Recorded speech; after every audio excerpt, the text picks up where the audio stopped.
साथियों नमस्कार, स्वागत है आपका अपने चैनल सक्सेस जंक्शन एक कदम सफलता की ओर में। और हम लेकर के आ गए हैं आपके लिए UPSC, MPPSC, SSC, UPSI, banks और अन्य सभी परीक्षाओं की दृष्टि से अति महत्वपूर्ण 360 डिग्री करंट अफेयर्स, यानी कि यहां पर हर एक प्रश्न के बारे में आपको डिटेल में जानकारी दी जाएगी, जिससे अगर उससे संबंधित कोई अन्य प्रश्न भी आपकी परीक्षा में आता है तो आप बड़ी आसानी से आंसर दे सकते हैं। जैसा कि आपको पता है, कोई भी एग्जाम हो, अब सबसे ज़्यादा करंट अफेयर ही पूछी जा रही है, तो करंट अफेयर के बारे में आपको डिटेल में जानकारी होना अनिवार्य है। इसीलिए हम आपके लिए हर एक प्रश्न के बारे में डिटेल में जानकारी देते हुए आगे बढ़ेंगे। साथ ही साथ आपको बता दें, टिक मार्क वाला काम नहीं है। आपसे प्रश्न पूछा जाएगा, आपको ऑप्शन दिए जाएंगे, नीचे उसका आंसर लिखा रहेगा और उसके जस्ट नीचे ही उसका एक्सप्लेनेशन भी लिखा रहेगा, जिससे रिवीजन करने में आपको कोई भी परेशानी नहीं हो जब आप इस पीडीएफ को हमारे टेलीग्राम चैनल से डाउनलोड करेंगे। तो चलिए बिना समय गवाए हुए चलते सीधे प्रश्न नंबर 1 की ओर। सही लेटेस्ट प्रश्न आपसे यहां पर पूछे जाएंगे। देखिए प्रश्न नंबर 1, अभी हाल ही में एशियन वेट लिफ्टिंग चैंपियनशिप में 119 किलोग्राम भार उठा करके क्लीन एंड जर्क में नया विश्व रिकॉर्ड किसने बनाया है? तो भारत के लिए बड़े गौरव की बात है कि भारत के एक वेट लिफ्टर ने यहाँ पर 119 किलोग्राम भार उठा करके एक नया रिकॉर्ड बना दिया है। चलिए देखते हैं वो वेट लिफ्टर कौन है। ऑप्शन ए है पी अनुराधा, ऑप्शन बी है मीराबाई चानू, ऑप्शन सी है पीटी ऊषा या फिर ऑप्शन नंबर डी है झल्ली दलभेरा। चलिए आंसर देखते हैं। सही आंसर है बी, यानी कि मीराबाई चानू ने यहाँ पर 119 किलोग्राम वजन उठा करके एक नया रिकॉर्ड स्थापित कर दिया है। चलिए इस प्रश्न के बारे में आपको कुछ डिटेल में जानकारी देते हैं, जो प्रश्न आपकी परीक्षाओं में इस प्रश्न से और भी बन सकते हैं। आइए देखते हैं। तो देखिए, भारतीय वेट लिफ्टर मीराबाई चानू ने 17 अप्रैल 2021 को एशियन वेट लिफ्टिंग चैंपियनशिप में 119 किलोग्राम भार उठा करके क्लीन एंड जर्क में नया विश्व रिकॉर्ड बनाया है। इससे पहले 118 किलोग्राम का विश्व रिकॉर्ड था। मीराबाई चानू को विराट कोहली के साथ में 2018 में राजीव गांधी खेल रत्न पुरस्कार भी मिल चुका है। तो यहाँ से 2-3 प्रश्न बन सकते हैं। पहला प्रश्न बनेगा मीराबाई चानू का संबंध किस खेल से, तो आप बता देंगे वेट लिफ्टिंग से है। फिर प्रश्न बनेगा कि इन्होंने कितना किलोग्राम वजन उठाया, तो 119 किलोग्राम वजन उठाया। साथ ही साथ में प्रश्न बनेगा कि इन्हें राजीव गांधी खेल रत्न पुरस्कार कब दिया गया था, तो आप बड़ी आसानी से आंसर लगा सकते हैं। विराट कोहली के साथ में 2018 में राजीव गांधी खेल रत्न पुरस्कार इनको मिला था। ठीक है, तो कथन वाले प्रश्न भी बन सकते हैं कि पहला दूसरा ऑप्शन सही है, दूसरा तीसरा ऑप्शन सही है। और ऐसे प्रश्नों को आप तभी सॉल्व कर सकते हैं जब आपको प्रश्न के बारे में डिटेल में जानकारी होगी। ठीक है, तो चलिए आगे बढ़ते हैं, प्रश्न नंबर 2 की ओर चलते हैं। देखिए प्रश्न नंबर 2, किस प्रतियोगिता के विजेताओं को नई दिल्ली में गणतंत्र दिवस परेड 2022 को देखने का मौका दिया जाएगा? इनमें से ऐसी कौन सी प्रतियोगिता है जिसको जीतने के बाद में आपको यह मौका दिया जाएगा कि आप गणतंत्र दिवस परेड 2022 को आसानी से देख सकते हैं? तो ऑप्शन ए है केबीसी, ऑप्शन बी है innovative tributes to brave hearts, option C है फ्रीडम फाइटर प्रतियोगिता 2021 या फिर ऑप्शन नंबर डी है इनमें से कोई नहीं। तो कौन सी प्रतियोगिता है जिसको जीतने के बाद में आपको गणतंत्र दिवस परेड 2022 को देखने का मौका दिया जाएगा दिल्ली में? ठीक है, चलिए देखते हैं आंसर। सही आंसर है बी, यानी कि innovative tributes to brave hearts. इस प्रतियोगिता को जीतने के बाद में आपको दिल्ली ले जाया जाएगा और 2022 की परेड दिखाई जाएगी। चलिए कुछ जानकारी देते हैं आपको इस प्रतियोगिता के बारे में। देखिए, गैलेंट्री अवार्ड पोर्टल ने innovative tributes to brave hearts प्रतियोगिता का आयोजन किया। यह प्रतियोगिता 15 अप्रैल से 15 मई 2021 तक के लिए आयोजित की जा रही है। इसके विजेताओं को नई दिल्ली में गणतंत्र दिवस परेड 2022 को देखने का मौका दिया जाएगा। अब ये प्रतियोगिता क्यों मनाई जाती है, तो देखिए हम आपको बता दें, जो गैलेंट्री अवार्ड दिए जाते हैं भारतीय सेना में, उन लोगों को याद करते हुए यह प्रतियोगिता मनाई जाती है। देखिए, जो बहादुरी से काम करता है, युद्ध के समय में जो बहादुरी दिखाता है, उसको गैलेंट्री अवार्ड दिया जाता है। ठीक है, तो उन्हीं लोगों के लिए ये जो प्रतियोगिता है, उन्हीं लोगों को याद करते हुए यह प्रतियोगिता आयोजित की जाती है। और इसको जीतने वाले प्रतिभागी को जो है दिल्ली में ले जाकर के 2022 की जो दिल्ली वाली परेड होगी उसमें आपको मतलब शामिल किया जाएगा। यही इस प्रतियोगिता में विशेषता यही है इस प्रतियोगिता की। ठीक है, चलिए आगे बढ़ते हैं। डेट जरूर याद रखिएगा, 15 अप्रैल से 15 मई 2021 के मध्य जो है ये प्रतियोगिता चल रही है। डेट आपसे पूछा जा सकता है। ठीक है, चलिए प्रश्न नंबर 3 की ओर चलते हैं। प्रश्न नंबर 3, अमेजन इंडिया कितने लाख से अधिक लोगों के लिए कोविड-19 टीकाकरण की लागत को वहन करेगा?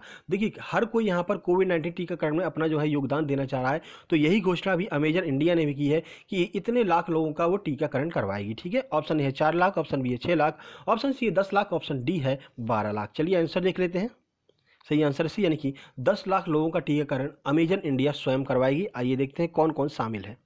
देखिए, अमेजन इंडिया 10 लाख से अधिक लोगों के लिए कोविड-19 टीकाकरण की लागत को वहन करेगा।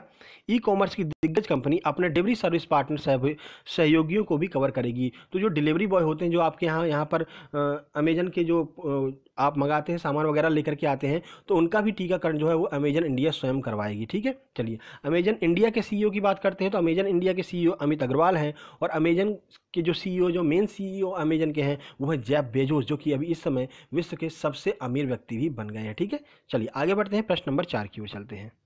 देखिए प्रश्न नंबर 4, अभी हाल ही में पाकिस्तान में पहली महिला हिंदू डीएसपी कौन बनी है? बहुत महत्वपूर्ण यह प्रश्न है, क्योंकि इससे पहले जब हिंदू मुख्य न्यायाधीश बनी थी, तब यह प्रश्न जो है यूपीएससी में पूछा गया था। तो आपकी परीक्षा के लिए बहुत ज़्यादा महत्वपूर्ण है कि अभी हाल ही में पाकिस्तान में पहली महिला हिंदू डीएसपी कौन बनी है।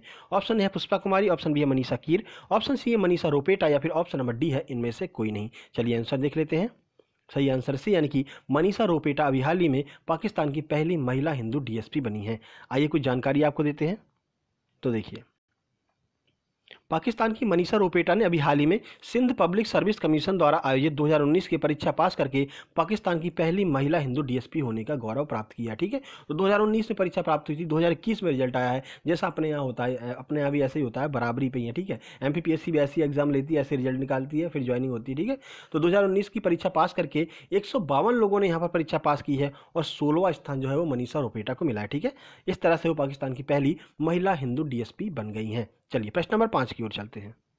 देखिए, 18 अप्रैल 2021 से पिंपरी चिंचवाड़ नगर निगम ने प्लाज्मा दान करने के लिए प्रत्येक कोविड-19 सर्वाइवर को कितने रुपए देने का फैसला किया है? ऑप्शन ए है 1000, ऑप्शन बी है 1500, ऑप्शन सी है 2000, या फिर ऑप्शन नंबर डी है 2500। तो कितना रुपए यहाँ पर दिया जाएगा जो भी अपना प्लाज्मा दान करेगा? अब देखिए, प्लाज्मा दान क्यों करते हैं? जैसे किसी को कोविड-19 बीमारी हो गई, ठीक है, और वो उस बीमारी से सही भी हो गया, तो फिर क्या होता है, उसकी बॉडी में एंटीबॉडीज आ जाती हैं। ठीक है, तो एंटीबॉडीज क्या करती हैं कि जो रोगी होता है उसकी इम्यूनिटी को बढ़ाती हैं। इसलिए जो प्लाज्मा अगर वो दान कर देगा, तो वही प्लाज्मा किसी दूसरे रोगी को चढ़ा दिया जाएगा और वो भी ठीक हो जाएगा। तो ऐसा जो भी करेगा उसको कितना रुपए दिया जाएगा पिंपरी चिंचवाड़ नगर निगम की तरफ से, यही आपसे पूछा जा रहा है। चलिए आंसर की बात करते हैं। सही आंसर सी, यानी कि 2000 रुपए यहाँ पर दिए जाएंगे। आइए कुछ जानकारी देते हैं। तो देखिए, पिंपरी चिंचवाड़ नगर निगम ने प्लाज्मा दान करने वाले प्रत्येक कोविड-19 सर्वाइवर को 2000 रुपए देने का फैसला किया है। देखिए, जो भी प्लाज्मा दान करता है उसे सर्वाइवर कहा जाता है, याद रखिएगा, सर्वाइवर कहा जाता है। ठीक है, इस कदम का उद्देश्य अधिक से अधिक दाताओं को अपने प्लाज्मा का दान करने के लिए प्रोत्साहित करना है। ठीक है, तो ज़्यादा से ज़्यादा लोग अगर प्लाज्मा का दान करेंगे तो कोविड-19 पर कंट्रोल पाया जा सकता है। ठीक है, चलिए आगे बढ़ते हैं, अगले प्रश्न की ओर चलते हैं। देखिए प्रश्न नंबर 6, किस शहर के कुंभ मेले में भाग लेने के बाद गुजरात लौटने वाले लोगों को अपने शहर और गांव में प्रवेश करने से पहले आरटीपीसीआर टेस्ट से गुजरना होगा? गुजरात सरकार ने स्पष्ट कह दिया है कि अगर आप कुंभ मेला घूम करके आ रहे हैं तो आप पहले आरटीपीसीआर टेस्ट करवाइए, उसके बाद ही आपको गुजरात में एंट्री मिलेगी। ऑप्शन है उज्जैन, ऑप्शन बी है Nashik, option C Haridwar, option D है वाराणसी। तो कहाँ पर अभी कुंभ मेला चल रहा है, यही कुल मिलाकर आपसे पूछा गया है। चलिए आंसर देख लेते हैं। सही आंसर सी, यानी कि हरिद्वार कुंभ मेले से जो भी यहाँ पर लौटेगा उसे आरटीपीसीआर टेस्ट कराना पड़ेगा, उसके बाद ही गुजरात में एंट्री होगी। ठीक है, और अगर संक्रमित पाया जाता है तो 14 दिनों के लिए उसे अलग कर दिया जाएगा। अब देखिए, क्योंकि गुजरात की ने ये नियम लागू किया है तो गुजरात के सीएम की बात कर लेते हैं। तो विजय रूपाणी जो है वो गुजरात के सीएम है। गुजरात के राज्यपाल कौन है? तो आचार्य देवव्रत जो है वो गुजरात के राज्यपाल हैं। ठीक है, चलिए आगे बढ़ते हैं। और आज का आपका प्रश्न यहीं से बन रहा है कि मध्य प्रदेश में कहाँ पर कुंभ मेले का आयोजन किया जाता है? इस प्रश्न का जवाब आपको कमेंट बॉक्स में देना है। कमेंट बॉक्स में कमेंट जरूर कीजिएगा, क्योंकि जो चीज़ आप कमेंट बॉक्स में लिख देते हैं वो आपके दिमाग पर हमेशा के लिए छप जाती है, फिर वो प्रश्न आपका कभी भी गलत नहीं होता है। और जो भी यहाँ पर आंसर लिखता है उसका जो है अगली वीडियो में बाकायदा नाम लिया जाता है। चलिए आगे बढ़ते हैं, प्रश्न नंबर 7 की बात करते हैं। डीआरडीओ ने 18 अप्रैल से दिल्ली कैंट में निम्न में से किस अस्पताल को फिर से खोल दिया है? देखिए, डीआरडीओ ने पहले अपना एक अस्पताल खोला था, आपको हमने पहले भी बताया था, जब कोरोना जो है बहुत हाई लेवल पर था। फिर उसके बाद धीरे धीरे यहाँ पर कम होने लगे मरीज वगैरह, तो फिर डीआरडीओ ने अपना हॉस्पिटल बंद कर दिया। लेकिन अभी आपको पता है एकदम से डूम आया है कोरोना का, इस वजह से दोबारा डीआरडीओ अपना उस हॉस्पिटल को खोल रहा है। तो वही आपसे पूछा गया कि कौन सा हॉस्पिटल है वो। आइए देखते हैं। ऑप्शन है वेंकटेश्वर हॉस्पिटल, ऑप्शन बी है सरदार वल्लभ भाई पटेल कोविड-19 हॉस्पिटल, ऑप्शन सी है डॉक्टर राम मनोहर लोहिया अस्पताल, या फिर ऑप्शन नंबर डी है army hospital research and referral. चलिए आंसर देखते हैं। सही आंसर यानी कि सरदार वल्लभ भाई पटेल कोविड-19 हॉस्पिटल को यहाँ पर दोबारा खोला जाएगा DRDO के द्वारा। ठीक है, तो देखिए रक्षा अनुसंधान और विकास संगठन DRDO ने 18 अप्रैल 2021 को दिल्ली कैंट में अपने सरदार वल्लभ भाई पटेल कोविड-19 अस्पताल को फिर से खोलने का यहाँ पर फैसला लिया है। कोविड-19 मामलों में कमी आने के बाद फरवरी 2021 के पहले सप्ताह में यह सुविधा बंद कर दी गई थी। वही हमने आपको बताया फरवरी में बंद कर दिया था, लेकिन अब एकदम से कोरोना का डूम आने की वजह से इसको दोबारा यहाँ पर खोला गया है। ठीक है, DRDO का अस्पताल याद रखिएगा। आगे बढ़ते हैं। देखिए अभी हाल में BCCI ने किस देश की टीम को T20 विश्व कप के लिए वीजा देने की घोषणा की है, यानी भारत में एंट्री मिल गई है। ऑप्शन ए है अफगानिस्तान, ऑप्शन बी है बांग्लादेश, ऑप्शन सी है पाकिस्तान या फिर ऑप्शन नंबर डी है ऑस्ट्रेलिया। जैसा कि आपको पता है अगला T20 वर्ल्ड कप भारत में होने वाला है, तो विभिन्न देशों की टीमों को यहाँ पर वीजा दिया गया है, लेकिन एक देश की टीम को जो है वीजा दिया जाना जो है चर्चा का विषय बन गया है, जो आपकी परीक्षाओं में पूछा जा सकता है।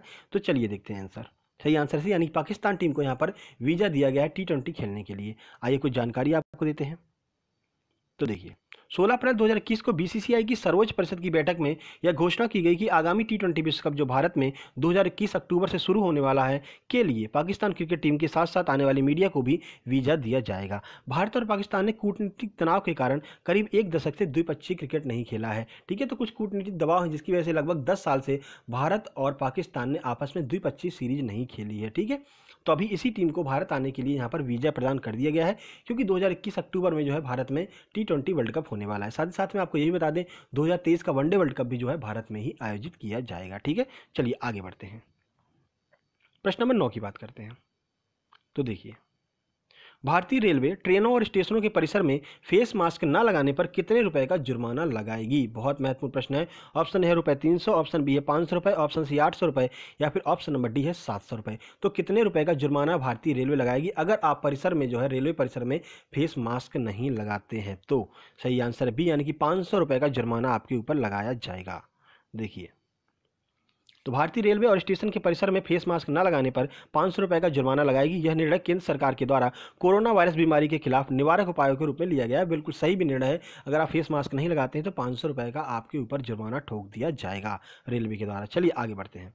रेलवे मंत्री की बात करते हैं, पीयूष गोयल हैं। आपको याद ही होगा क्योंकि अभी NTPC का एग्जाम हो रहा है, अब चल रहा है, देखिए कब तक चलता है। तो आपने NTPC के कुंभ में भाग लिया है कि नहीं लिया है? कमेंट बॉक्स में कमेंट करके बताइएगा। ठीक है, आपने NTPC का एग्जाम दिया है या नहीं दिया है, या फिर आपका एग्जाम आगे होने वाला है। चलिए आगे बढ़ते हैं। प्रश्न नंबर 10 की ओर चलते हैं। प्रश्न नंबर 10, मध्य प्रदेश सरकार के द्वारा जल जीवन मिशन के तहत किस वर्ष तक सभी ग्रामीण परिवारों को नल का जल कनेक्शन प्रदान करने की योजना है? बहुत महत्वपूर्ण है MPPSC की दृष्टि से। ऑप्शन ए है 2024, ऑप्शन बी है 2023, ऑप्शन सी है 2022 या फिर ऑप्शन नंबर डी है 2027। चलिए आंसर देखते हैं।